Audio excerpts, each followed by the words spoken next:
السلام علیکم، زه یم ریاض کار او نن تاسو ته په یوه نوې ویډیو کې حاضر شوی یم. په دې ویډیو کې به زه تاسو ته درښیم چې موږ څنګه کولی شو چې خپل تصویران سټایلیش جوړ کړو.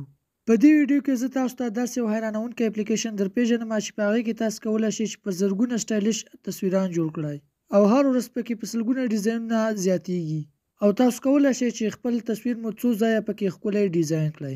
نو زه د ویډیو په طرف تاسو ګورئ همکار سکلز یوټیوب چینل، زه یم ریاض کار، راځئ چې شروع یې کړو. نو د دې اپلیکیشن لینک به ما تاسو ته د ویډیو په ډسکرپشن کې هم درکړی وي او تاسو له پلی سټور څخه هم انسټال کولی شئ. په د پلی سټور سرچینګ ته تاسو راشئ او په دې ځای کې تاسو ولیکئ چې سکویر بلینډ. دغه ما لیکلی دی، زه به دا سرچ کړم. نو دغه اپلیکیشن به تاسو ته راشي. نو دا اپلیکیشن به تاسو ډاونلوډ کړئ. ما ډاونلوډ کړی دی، زه به یې اوپن کړم. کله چې دا تاسو اوپن کړئ تاسو سره دا ډول صفحه راخلاصیږي. که د دې اپلیکیشن په اوپن کولو کې له تاسو کوم اجازه وغوښته نو هغه اجازه تاسو ورکړئ او تاسو ته به دا ډول صفحه راخلاصه شي. او راځم دغه دوهم اپشن ته تاسو ته ښکاري، په همدې به تاسو کلیک وکړئ او په دې کې بېلابېل ډیزاینونه دي او هر ورځ ورته نوي نوي ډیزاینونه زیاتیږي او تاسو کولی شئ چې خپل تصویر پکې ډیزاین کړئ. دغه ډیزاینونه تاسو ته ښکاري، په دې کې هر ډول ډیزاین موجود دی او پورته تاسو ته دغه ښکاري. په دې ځای باندې کلیک کړو نو دلته موږ ته په منظم ډول راښایي. ګوره دا ښه ډول ډیزاینونه دي، په دې کې دا هم ډیزاینونه دي، دا تاسو ته ښکاري. په دې ځای کې به تاسو ګورئ چې کوم ډول ډیزاین مو خوښېده په هغې باندې کلیک کوئ او خپل انځور پکې تاسو ډیزاین کولی شئ. نو زه به په دې ځای کې ځان ته یو ډیزاین غوره کړم. زه به دغه ډیزاین غوره کړم. په دې ځای کې تاسو څخه اوس یو انځور غواړي، دغه انځور به تاسو ورته انتخاب کړئ. نو دغه دی، زه اوس انځور ورته انتخابوم. دا به له موږ سره لږ پروسیسینګ واخلي او اوس به دا په اتومات ډول باندې اوس موږ ته ډیزاین شي. نو دا تاسو ته ښکاري چې دا له موږ سره ډیزاین شو. نو اوس دا انځور تاسې پکې دغسې برابر کړئ، تاسې پکې زوم کولی شئ. نو دغه دی، کله چې تاسو غواړئ چې دا اوس سیو کړئ نو پورته په اپلای باندې به تاسې کلیک وکړئ او دا به تاسو سره په ګیلرۍ کې سیو شي.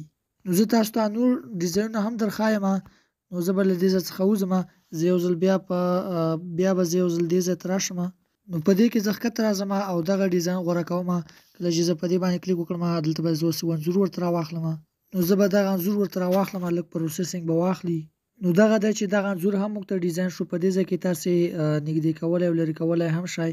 نو کله چې تاسو غواړئ چې دا په ګیلرۍ کې سیو کړئ نو پورته دغه شنه بټن تاسو ته ښکاري، په اپلای په همدې باندې به تاسو کلیک وکړئ او دا به تاسو سره سیو شي. زه یو څو نور ډیزاینونه هم تاسو ته درښایم. له دې ځای څخه وځم. نو دغه تاسو ته ښکاري، په دې ځای کې بېلابېل ډول ډیزاینونه موجود دي. نو زه په دې ډریپ باندې کلیک وکړم او په دې کې موږ سره دا ډول ډیزاینونه راځي. نو زه په دې ځای کې اوس یو ډیزاین غوره کړم. د مثال په توګه زه به دغه ډیزاین غوره کړم او په دې ځای کې به زه اوس یو انځور ورته راواخلم. نو دغه انځور به زه اوس ورته راواخلم، په همدې باندې به زه کلیک وکړم، لږ پروسیسینګ به له موږ سره واخلي او دا انځور به هم له موږ سره په ښکلي انداز سره ډیزاین شي. نو دا تاسو ته ښکاري چې دا له موږ سره ډیزاین شو. په دې ځای کې دا تاسو ایډیټینګ نور هم کولی شئ، خپل انځور په منظم ډول ډیزاین کولی شئ. دا تاسو دا سیو کوئ، په اپلای باندې کلیک وکړئ او دا به تاسو سره په ګیلرۍ کې سیو شي. نو اوس راځو خپلې ګیلرۍ ته او زه تاسو ته درښایم چې دا به له موږ سره په ګیلرۍ کې سیو شوي وي. زه ښکته راځم او په دې فولډر باندې کلیک کوم.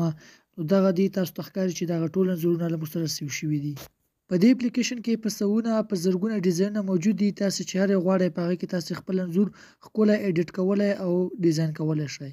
که ویډیو مو خوښه شوې وي ویډیو ته لایک ورکړئ، زموږ چینل هم سبسکرایب کړئ. ملاویږو په داسې نورو ښکلو ویډیوګانو کې. تر بلې ویډیو مو د خدای په امان.